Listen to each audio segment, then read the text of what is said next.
Майтөбеде туыпты.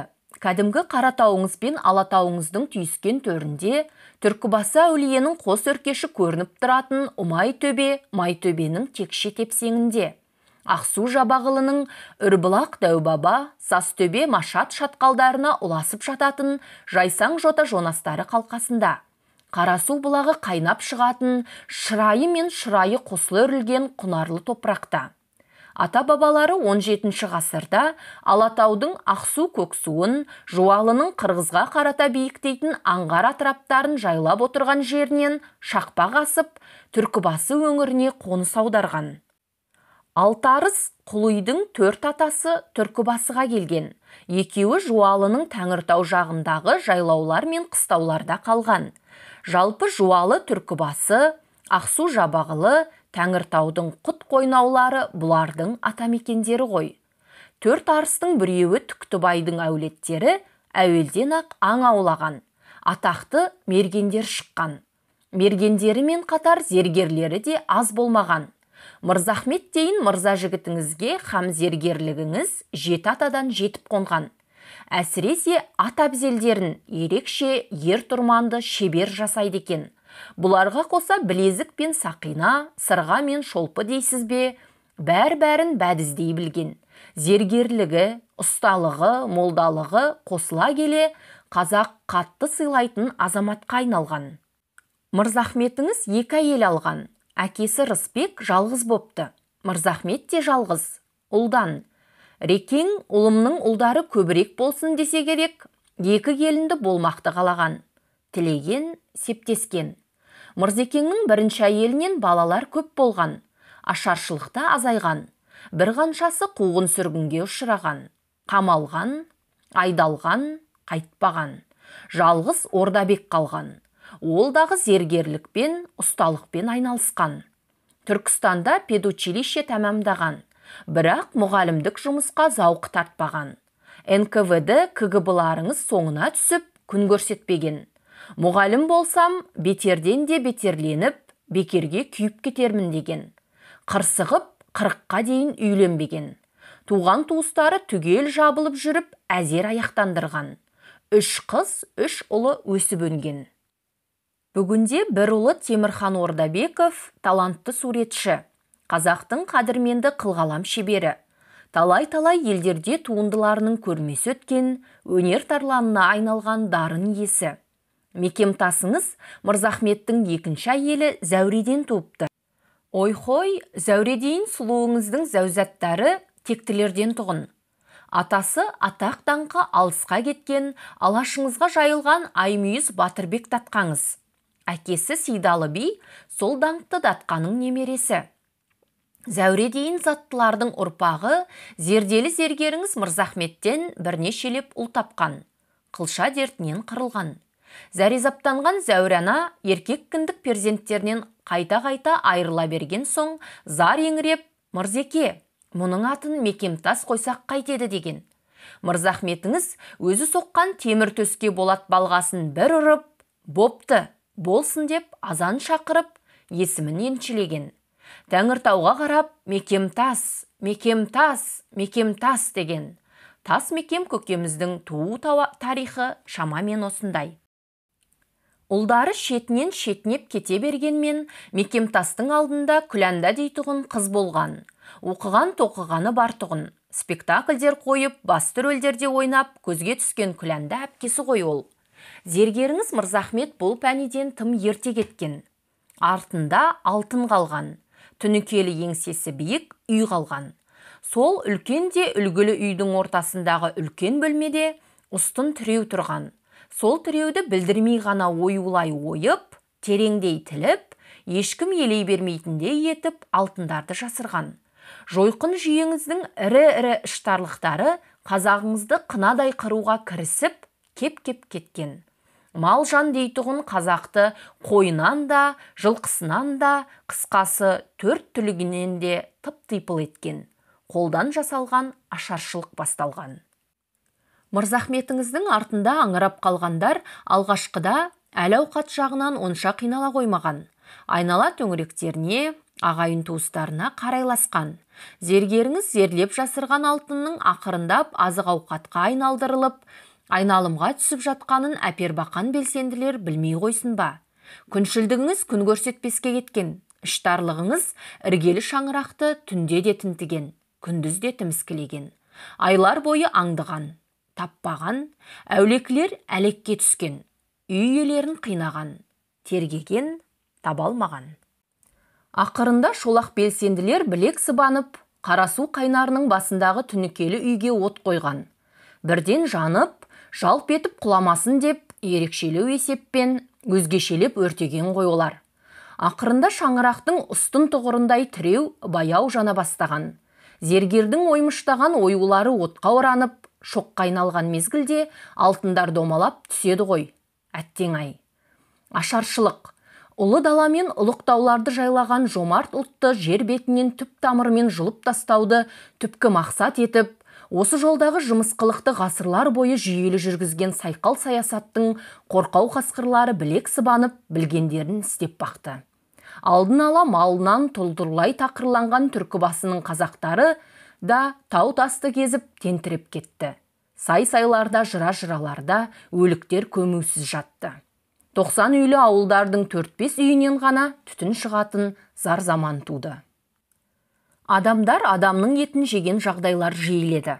Сондай күндердің бірінде Майтөбенің орта тұсындағы өртенген үйдің тамтығынан қалқа жасап қалқиып отыратын Зәуренің зар илеп жылауға да шамасы жетпей, Қарасу қайнарының мөлдірінен ғана сусындап, 4 жасар тас мекемдейін ұлын жетелеп, 7-8 айлық ажардайын қызын арқалап, Түлкібас станциясына сүйретіліп зорға жеткен.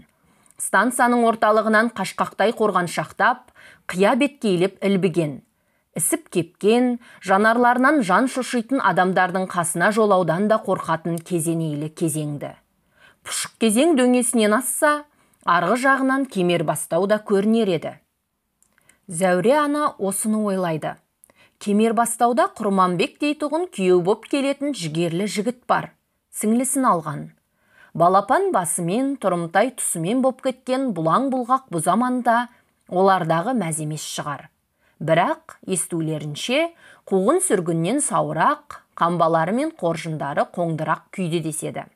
4 жасар жіп-жіңішке мекемтасы аш құрсақ. Түйірнан татпағалы біраз болған. Қуырған жүгерінің жасыған дәнін санап береді. Ажар болса, сүт шықпауға айналған емшекті соруға әзер-әзер әлі жетіп, әлсіреп қалғанды. Кенет кезең биігіндегі қара бұтаның қалқасынан қасқырлар анталап шыға келді. Зәуре ананың жонарқасы ду етіп, жыбырлай жөнелді. Артынша сансыз ине омыртқаларын осқылай шабақтап, жолының шаншылағандай әлдірманы құрып тізерлеп отыра кеткен. Іле шала шапшаң көтерілді. Тастақ тақырдан. Талдан таяқ сындырды. Жонарқа жақтан жабысқан қорқынышты жұлып тастағысы бар. Тал таяқтың жұқалтаң жүдеу жапырағын сындырды. Ажарды сол қолтығына қысты. Шар ете қалды қызы. Тез тыншыды алайда. Жылдам жүріске салды. Күш жігер құйылғандай. Ащы өзегі удай ашыды. Тамағы қурады. Жанарынан жас парлады. Сай жаққа емес, қияға қарата қадам басқан. Мекемтасына қарап қояды. Тас түйін секілді. Еркек қой. Тастақ беткейге бірнеше мәрте сүрініп шығылды. Жан ұшыра ұшып тұрды орнынан. Біресе етегінен ұстайды, біресе жеңіне жабысады шешесінің. Біресе тақырға жығылады. Қан сөлсіз безеріңкі беті тасқа тисе де, қан шықпады мекемтасының. Қасқырлар бұлардың бір әйел, 4-тен асар аспас жас бала, 7-8 айлық нәресте қыз екенін байқап, еркінсей бастадау. Жүріс-жүгірістерін жылдамдата түсті. Қызыл көздері құтырынған. Біраздан бермен қарата адам жеп әптен дәніккен. Әккілер өңшең, құныққан қорқаулар. Жота қиясында жан сембілдене жүгіргенмен өндіре алмаған. Қасқырлар тастақ жерді тырмалап, топырақ аралас қиыршық құм шашты. Бірден бас салмақтан көрі, біраз мазақтамақ, мазаттанбақ мақсатта сияқты. Бәлкім, бұларға әуелгіде ермек керек. 3 адам, үшеуі де әлсіз. қарсылық танытпаққа қауқарсыз, қорғансыз, тістеріне түсіп ақ тұр. Жер тырмалап, азуларын ақситып, жақындай түседі. Ісіп кеуіп өліп жатқандардан, иіс қоңыстанып барып қатқандардан гөрі қыбырлап жүрген тірілерді тістелей жұлқып сүйрелеп, жұлып жеп, жылы жұмсаққа тояттайтын тойлары таяу. Адами заттың тәтті дәмді қанын аңсай құтырынған қасқырлардың шыдам шегі таусылып, қоршап алатындай қорқынышты әрекетке көшті. Зәуре ананың сансыраған санасы аласұрды. Қос құлағы бітеліп, қос самайы жарылғандай жанұшыра ашқынды. Қолтығындағы қызды қыса түсті. Саргүйік шөп пен сасырдың қалдығына жығылған мекемтасын желкесінен бүріп тұрғызды. Айғай салды. Қасқырларды қорқытпақ. Үні шықпады. Деді. Даусы зар запыранға, өкінішке, күйінішке, күйікке булығып естілгендей. Тағы да 2 рет, әлде 3 мәрте айқайладау. Айқайының ащылығы сонша, қасқыр екеш қасқырларыңыздағы қалшия қалғандай. Сәл ғана сәтке деді ана. Сана жұмысын жалғастырып жатқан. Менің етім молырақ қой. Ажар дейтұғын 7-8 айлық қарындасымды қолтығына қысып алған күйі кете берсе де болар еді. Қорқаулар мені қанағат тұтқандай таласа жұлқыласып қалар еді. Қазақы ақыл ой сана, өз дегенін істеді. Ұрпақ жалғастығы, шаңырақ иесі мекемтасым деген шығар.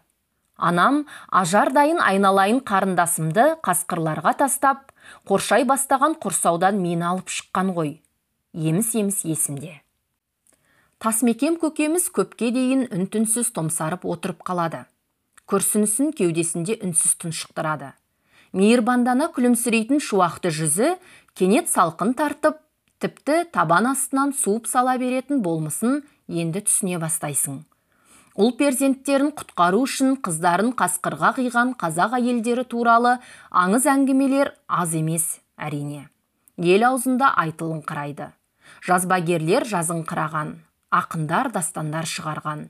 Әлбетте, айту, жазу, оқу, тыңдау дегендеріңіз бір бөлек, ал бастан кешу басқа нәрсе. 4 жасар ұлын тістелей қатып сүйрелеп, 1,5 шақырым жердегі Кемербастау ауылына сілесі қатып, өкпесі өшіп жетеді-ай, зәуреңіз. Зар еңіреп 2 сөзбен айтадай, асығып, аптығып. Анау жақта, ажарым, қасқырлар, дейді Зәуре, кемсеңдей жылап, тізерлей құлап. Құрманбектер атпен шауып жетсе, саргүйік шөп пен сасыр түбіртегінің арасында түте-түтесі шыққан шашы ғана жатыр екен. Қарындасының, айналайын ажардың. Анда-санда айқайлап жылап, жырлап айтып отырады екен, анасы Зәуре. 1 жылдай Кемербастаудағы жекжаттарды сағалаған. Ашаршылық алапаты айығуға айналып, жаз басында Майтөбенің шиелері қызарып, өріктері рең алар шақта Қарасу қайнарының қапталына қайта оралған. Зәуре ана зәрезаптықтың зардабын тартумен өтіпті. Батырбек дейін даңқты датқаның ұрпағы Сейдалы бидің туған қызы заманына қапаланып кетіпті. Жалғыз ұлы дегенде жанын қоярға жер таппай тағатсызданған. Перзентінің жұқалтаңдау жарғақ құлағына сырға таққан. Тіл көзден қорғаштап шаршаған. Қалқайыңқыраған құлақтары жұқа демесеңіз, шынығып шымыр өскен мекемтасы ешкімге есесін жібермеген. Жастайынан өзгеге өмірі тиіспеуге, ал енді тиіскенді аямауға әдеттеніпті. Ал анасы өбектеуден танбапты. Ұлы сәл сырқаттанып қалса, қалтырап дірілдеп, зәре құты қашады екен. Бірде көршінің үйінен пышақ алып келші дейді шешесі. Іле шала айнып, қой мекем көкем, өзім ақ барайын деп жүгіріп кетеді. Қайтып келе жатып, Қарасудың бір бүйіріндегі жарғабақтан құлайды. Аяғы шорт сынып кетеді. Сөйтіп жатып, күліп жатыр дейді. Мекемтайым, мекем көкем аман қалдау айналайын. Пышаққа мұны жібергенімде мына жаман жарғабақтан құлап қалатын еді ғой жалғызым, жарығым деп. Сол құлағаннан, сол сынықтан құлантаза айыға алмаған ана ақырында 1946 жылы бақилық болған. өріктер гүлін төгіп, алмалар шешек атып тұрған шақта. Көзінің ағымен қарасындай жалғыз ұлының жолында желбірей-елбіреп, жанын құрбан етуге даяр жүретін шешесі күйгелектеу күйде көрінгенімен, аса адал, кіршіксіз таза, ақпейіл кісі тұғын. Киіміне кір жуытпайтын, тал бойына кіршік жақындатпайтын, кісі көңіліне кірбің түсірмейтін. Оның орамалы мен көйлегіне, қыжым нымшасына дейін басқалар таң қалатын. Тазалығына, жарасымдылығына, діндарлығы өз алдына. Қалқоз сапқозда қызылша шауып, жүгері жинап, көң тасып, қора тазалап жүріп те, намазын қаза қылмайтын. Қасына қаршадай баласын отырғызып қойып, жайлап қана жайнамаздың жағдаяттарын баян етер еді. Өтті де кетті пәниден. Соғыстан соң жыл-жыл жыр жылжымаста.